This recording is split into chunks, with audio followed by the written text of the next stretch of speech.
I have already categorically stated that we will write to Honorable Mamata Banerjee. We will approach her to be the chief advisor of the Trinamool Congress Legislative Party in this 18th West Bengal Legislative Assembly. তৃণমূলের 58 জন বিধায়ক বলল তাদের দলের বিরোধী দলনেতা বিধানসভায় তাদের পক্ষ থেকে বিরোধী দলনেতা হিসাবে কাজ করবেন ঋতব্রত বন্দ্যোপাধ্যায়।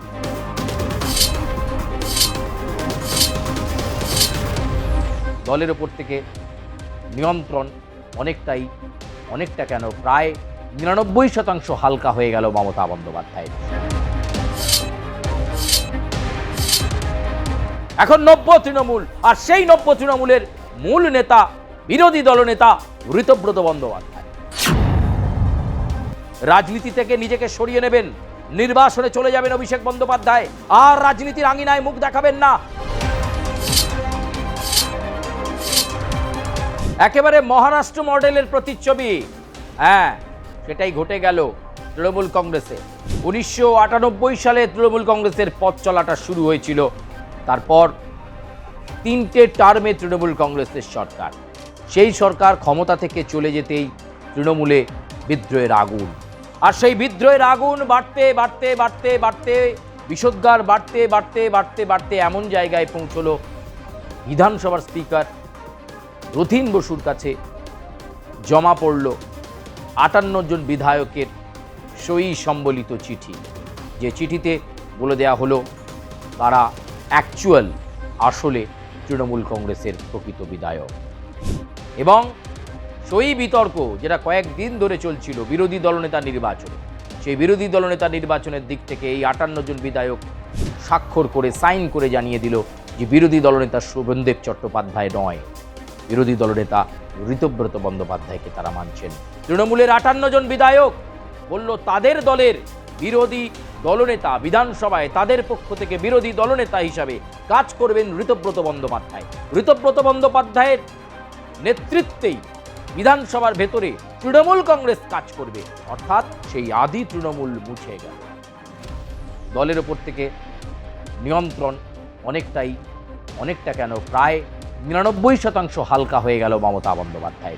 অভিষেক বন্দ্যোপাধ্যায়কে মেনে নেওয়া যাবে না, ঋতব্রত বন্দ্যোপাধ্যায় জানিয়ে দিলেন। যদিও এই 58 জন বিধায়ককে সঙ্গে নিয়ে বিধানসভায় বসে সাংবাদিক বৈঠক করলেন ঋতব্রত, আর সেখানে তিনি বললেন তৃণমূল কংগ্রেসের প্রতিনিধি হিসাবেই বিধানসভার ভেতরে জোর সওয়াল করবে তৃণমূলের প্রতিনিধি দল, তবে অষ্টাদশ বিধানসভাতে কোথাও অভিষেকের সঙ্গে কোনো সম্পর্ক নেই এই নতুন তৃণমূলের। কোথাও অভিষেক বন্দ্যোপাধ্যায় বলে কোনো নেতা তৃণমূল কংগ্রেসের নেই এবং আগামীতে থাকবে না। ইতিমধ্যেই আদি তৃণমূল কংগ্রেসের সমস্ত কিছু ভেঙে গেল। তৃণমূল কংগ্রেসের মাদার ভিত্তিক সংগঠন কমিটি, কোর কমিটি ভেঙে দেওয়া হলো, তৃণমূল ছাত্র পরিষদ কমিটি ভেঙে দেওয়া হলো, তৃণমূল যুব ভেঙে দেওয়া হলো। তৃণমূল কংগ্রেসের আর কোনো কমিটি নেই। এখন পদহীন অভিষেক বন্দ্যোপাধ্যায়, তিনি তৃণমূলের সর্বভারতীয় সাধারণ সম্পাদকও নন, তিনি তৃণমূলের একজন সাধারণ কর্মীও হিসাবেও আর তাকে দল মানছে না। যদিও মমতা বন্দ্যোপাধ্যায়কে ঋতব্রত বন্দ্যোপাধ্যায় আহ্বান জানিয়েছেন যে বিধানসভার ভেতরে তৃণমূলের যে বিধায়ক 58 জন বিধায়ক যারা জোর সওয়াল করবেন, সরকারের গঠনমূলক সমালোচনা করবেন, কথায় কথায় ওয়াকআউট করবেন না, তারা যুক্তি দিয়ে লড়াই করবেন, সেই তৃণমূল কংগ্রেসের নব্য তৃণমূল কংগ্রেসের নতুন তৃণমূল কংগ্রেস দলটার প্রধান পরামর্শদাতা হওয়ার জন্য আবেদন জানানো হলো মমতা বন্দ্যোপাধ্যায়কে। পরিষদীয় দলকে স্বীকৃতি দিন বললেন নতুন বিরোধী দলনেতা ঋতব্রত বন্দ্যোপাধ্যায়। মমতা বন্দ্যোপাধ্যায়কে অনুরোধ করছি, মমতা দিকে অনুরোধ করছি, এই পরিষদীয় দলকে স্বীকৃতি দিন, অর্থাৎ ভাইপোর নেতৃত্ব আর মানবে না তৃণমূল কংগ্রেস। অভিষেক বন্দ্যোপাধ্যায়কে নেতা মানছে না জয়ী তৃণমূল কংগ্রেসের বিধায়করা, যারা 2024 বিধানসভা নির্বাচনে জয়ী হয়েছে। এমন অনেক মুখ, শিউলি সাহা, জাভেদ খান কসবা বিধানসভা কেন্দ্রের বিধায়ক, এছাড়াও আরও অনেকে আজ ঋতব্রতর সঙ্গে সই সম্বলিত চিঠি স্পিকারকে জমা দিতেই বিধানসভায় বিরোধী দলনেতার ঘর খুলে দেওয়া হলো। শোভনদেব চট্টোপাধ্যায় নয়, ঋতব্রত বন্দ্যোপাধ্যায় এই নতুন তৃণমূল কংগ্রেসের হাত ধরে নিয়ে বিধানসভার ভেতরে নেতৃত্ব দেবে। একটা নতুন সমীকরণ তৈরি হলো। এমন প্রেক্ষাপটে দাঁড়িয়ে মমতা বন্দ্যোপাধ্যায় নিশ্চুপ, কোনো স্টেটমেন্ট তার নেই, কোনো কিছু বলতে পারছেন না। তাহলে কি দলহীন বিধায়ক হিসাবেই মমতা বন্দ্যোপাধ্যায়ের সঙ্গে থাকা শেষ বেলায় যে বিধায়কগুলো রয়েছে তারা দলহীন বিধায়ক হিসাবে আগামী 5 বছর কাজ করবেন? আড়াআড়ি বিভাজন হয়ে গেছে, আদি তৃণমূল বলে আর কিছু নেই, এখন নব্য তৃণমূল। আর সেই নব্য তৃণমূলের মূল নেতা বিরোধী দলনেতা ঋতব্রত বন্দ্যোপাধ্যায়। 58 জন বিধায়ক আছেন। ঋতব্রত বলছেন আরো বিধায়ক বাড়তে পারে, আগামী কয়েকদিনে সেই বিধায়ক সংখ্যা আরো বেড়ে যাবে, অনেকের সঙ্গে কথা হচ্ছে। তাহলে কি ফিরহাদ হাকিম, তাহলে কি মদন মিত্র, তাহলে কি তৃণমূলের আরো যারা পুরনো বিধায়করা ছিলেন তারা আগামী 5 বছর দলহীন বিধায়ক হিসাবে কাজ করবেন? প্রশ্ন উঠে গেছে, প্রশ্ন উঠে গেছে। একেবারে সেই মহারাষ্ট্র মডেলকে, আসল তৃণমূল নকল তৃণমূল কে, এরকম একটা প্রেক্ষাপট তৈরি হয়ে গেল। তৃণমূল ভার্সেস তৃণমূল। নয়না বন্দ্যোপাধ্যায়রা কি করবেন? কুণাল ঘোষ কি করবেন?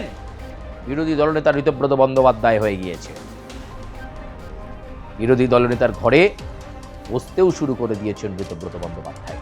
স্পিকার অনুমতি দিয়েছে, স্পিকারের অনুমতিতেই এই নতুন তৃণমূল কংগ্রেস বিধানসভার ভেতরে, বিধানসভার বাইরে তারা কাজ করবে।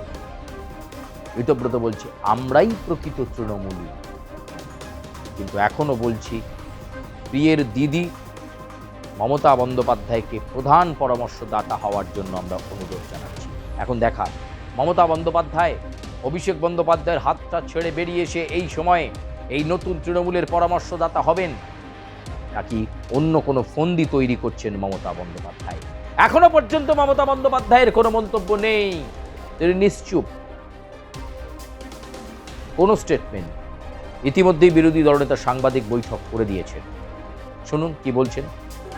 I have already categorically stated that we will write to Honorable Mamata Banerjee. We will approach her to be the chief advisor of the Trinamool Congress Legislative Party in this 18th West Bengal Legislative Assembly. এই বিষয়ে আমি কি বলবো, আমাদের legislative পার্টির অভিষেক ব্যানার্জি কেউ নন যে walkout করা মানে হচ্ছে অ্যাবসলিউট নাম্বার কমিয়ে দেওয়া। ওয়াকআউট করা মানে তাহলে বিজেপির সুবিধা হয়ে যাবে। আমি ক্লিয়ারলি বলেছি, এর মধ্যে কোনো রাগডাক দুর্গুণ নেই যে এটা অবস্থান নেওয়া যাবে না। আমরা বিজেপির সুবিধে হয় এমন 1 ইঞ্চি কোনো অবস্থান নেব না। বিজেপি সুবিধে পেতে পারে, 1 ইঞ্চি কোনো অবস্থান নেব না, আমার ব্যক্তিগত অভিজ্ঞতা। আপনারা শুনলেন ঋতব্রত বন্দ্যোপাধ্যায়।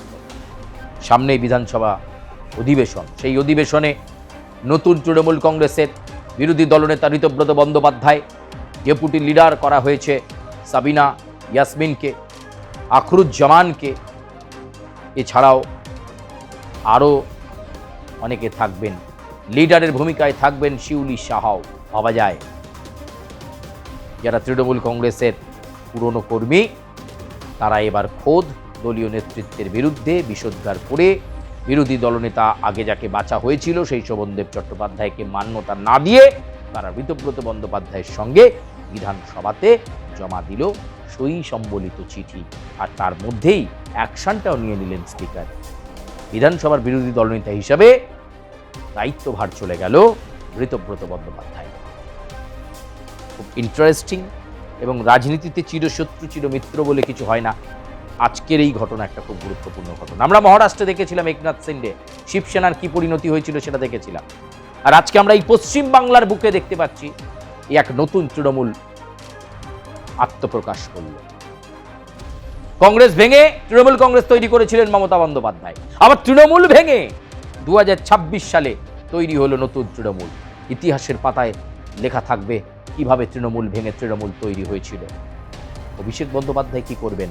রাজনীতি থেকে নিজেকে সরিয়ে নেবেন, নির্বাসনে চলে যাবেন অভিষেক বন্দ্যোপাধ্যায়, আর রাজনীতির আঙিনায় মুখ দেখাবেন না। যিনি বলেছিলেন 4 মে দুপুর 12টার পর অমিত শাহকে দেখে নেব, যিনি বলেছিলেন ডিজে বাজাবো, সেই অভিষেক বন্দ্যোপাধ্যায় কোথায় গেলেন? সেই অভিষেক বন্দ্যোপাধ্যায় নিশ্চুপ কেন? সেই অভিষেক বন্দ্যোপাধ্যায়ের মুখে কুলুপ। সেই অভিষেক বন্দ্যোপাধ্যায় তো অনেক আগে থেকেই বুঝেছিলেন যে দলের মধ্যেই তার বিরুদ্ধে অনেক বিধায়করা রয়েছেন, অনেক তৃণমূল কংগ্রেসের নেতারা রয়েছেন। তখন কেন পরিস্থিতি সামাল দেওয়ার চেষ্টা করেননি? আর আজকে ক্ষমতা থেকে যেতেই কঙ্কালসার চেহারা বেরিয়ে এলো তৃণমূল কংগ্রেসের। এই নতুন তৃণমূল কংগ্রেস কিভাবে চলছে বিধানসভার অন্দরে, কিভাবে এগিয়ে চলেছে, কিভাবে তারা সরকারের বিরোধিতা করবে ঋতব্রত বন্দ্যোপাধ্যায়ের নেতৃত্বে, তার দিকে আমাদের নজর থাকবে। দাদা দিদির রাজনীতিতে আজকের মতো প্রতিবেদনে পর্যন্তই। আপনারা কমেন্ট করবেন, লাইক করবেন, সাবস্ক্রাইব করবেন, বেল আইকনে অবশ্যই প্রেস করতে ভুলবেন না। আমরা চেষ্টা করব আপনাদের কাছে সত্য এবং গুরুত্বপূর্ণ খবর তুলে ধরার জন্য। ধন্যবাদ, আপাতত বিদায় নিচ্ছি।